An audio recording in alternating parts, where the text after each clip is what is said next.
let me start by asking a question. How many of you guys actually are using Reactive Platform for running a production application? Okay, good. I hope by next year when we are in Canada, all the hands are up. That should be the target. So I'm going to talk a little bit about our journey, how we approached this problem, how we picked up this Reactive Platform, and where we are, and what we are looking at going forward. So Verizon as a company, a few things about Verizon which you may not know. And I'm just talking about Verizon Wireless here. You know, Verizon as a company, we have Yahoo, we have AOL, and I think we probably are among top 5 or top 6 companies in terms of the amount of traffic we get on a daily basis. So I'm going to specifically touch base on Verizon Wireless here. We get about 175 million hits per month. We get 50 million new users who come to our site every year. This is 1/6. So 1 in every 6 people in this country come to our site on a monthly basis. So it's a humongous amount of traffic we get. We get 2.5 billion transactions on our portal. So you can imagine, and this number becomes humongously large, especially around holiday sales, as well as events like iPhone launch. And then recently, we have been expanding rapidly on mobile. So we 34% of our sales are already coming from the mobile platform. So as of last year, we were on Oracle ATG-based e-commerce platform. And we were having our own challenges. And I'm sure a lot of you guys can relate to those challenges, what we were facing. So we had a humongously monolithic application. Okay, the builds were taking, more, the code drop night. I don't know how many of you guys sit on those nights. I'm sure some of you guys can relate it. It used to go for the whole night. So the whole team will be sitting on the call. The code drop will happen for the whole night because the code base is so large that it has to be dropped completely into production, and then the testing can start. You cannot test your own code base. The environment, just to set up the environment, okay, in production or in non-production or in test man or in staging environment, it used to take 5 to 10 days because of all these complexities.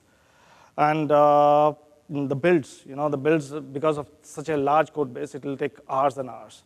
So on top of it, we were rapidly growing. We were growing into various digital channels, Alexa, okay, Google Home. Then we had Facebook chatbots. All of these were coming. So on one side, we were rapidly expanding into different platforms. On other sides, we had this humongously large code base, and so many of problems are associated with code base that it was dragging us down. It was reducing the speed of innovation.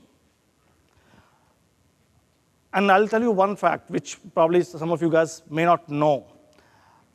For the last 10 years, except for this year, and this is about Apple iPhone launch. This year, Apple divided the iPhone launch into 2 phases, iPhone 8 and iPhone 10. So basically, your traffic got reduced or divided into half. Some of you guys are waiting for iPhone 10. Some of the guys have already bought iPhone 8, so traffic got distributed. But for last 10 years, every telecom provider will go down at 3 o'clock in the night on the day of launch, except Verizon. And we have maintained that record for last 10 years. So we would never go down on, we call it iconic launch. On iconic launch, we will never go down. So that's the track record we have, and how we have been achieving that track record. So we put a massive amount of effort in being prepared for that particular day. We do a lot of load tests. We build a special infrastructure around that readiness, around that for that day. We take there's a separate team which works on just that iconic launch. It spends 6 to 7 months in the preparedness. We disable all the logging. We write special code base, which is light, and we remove all the complex transactions. So this all work is being done just for a few days, maybe iconic launch, maybe Cyber Monday. And this, if you think about it, while we get a lot of sales on those days, okay, but it is literally a throwaway work because we cannot use that particular code on day-to-day use. So my challenge was, and I took up this responsibility of digital sales last year. So my challenge was I wanted to develop a portal, VerizonWireless.com portal, on these digital media, mobile, app, and desktop, where I won't write special code to handle this traffic. I just want the site to perform, no matter it's thousands users, no matter it's 20,000 users, no matter it is a million users. I want the same platform to scale and to perform. Okay, so that was essentially the first challenge which I took. And how did we make that happen? So I set up a team, and I'm sure that some of you guys are going through this journey. And if you have specific questions, we can always touch base after this discussion. But what I did was I set up a small team, and we evaluated all the platforms. Okay, and technology changes. The open source community is growing so fast. The technology stack is literally changing by day. So we wanted to pick up something which will last with us for at least 4 to 5 years, where if we are making investment from resources, from manpower, from technology perspective, we can stay with it at least for 3-4 years. And for Verizon Wireless, for example, and I'm sure for big companies like Verizon, you cannot do the technology stack refresh every year. You need to plan for at least 2 to 3 years or 4 years. So that's what we did. So we were on Oracle WebLogic platform using ATG Web Commerce, which probably we probably would be one of the largest implementations from Oracle. I think we are the largest, if I'm not wrong. Okay, we were using relational databases. Okay, non-elastic, backbone.js. So in order for us to migrate away from this, we had various options. Okay, Angular-based platforms, Spring Boot platform, okay, and then Play Anaka platform. Okay, so we worked with our providers. We had about 2 months of evaluation cycle. Okay, we really spent a lot of time because this was, I was new into the job, so I had to prove something, right? And then I wanted to make sure that I'm not making a mistake. Okay, so in order to make sure that we are truly taking the right direction, okay, we spent a lot of time, 2 months. That was the maximum amount of time in planning we spent to figure out what is the platform. And we decided on the platform which you see on the right-hand side. We picked up PlayAka-based platform, completely microservices driven. We have not packaged the microservices right now in Lagoon, but we are working on that to do that, to make that happen. We completely came out of relational databases. We are using Redis cache heavily. And then for logging, we are using Elastic Kibana. So the complete 180-degree change from where we were and where we are. And the key reasons for going this way were that these platforms were stateless, async, non-blocking I/O, high throughput, okay, on-demand scalability, and these were the primary reasons why we went with this platform. And today, my desktop application is yet to go on this one. I have migrated my app, and I have migrated my mobile M.dot platforms already, and we are working towards migrating the desktop platform. So this is what we are seeing. We are seeing that literally with half the resources, both on the hardware side as well as on the human resources side, we are able to achieve twice the better results. Okay, amazing results. And in fact, the results are so good that my CIO is taking this platform and he's asking all the groups within Verizon, billing teams, point of sale teams, okay, to look into this and start adapting towards Reactive Platform. So in summary, if you want to compare these two platforms, what I'm getting.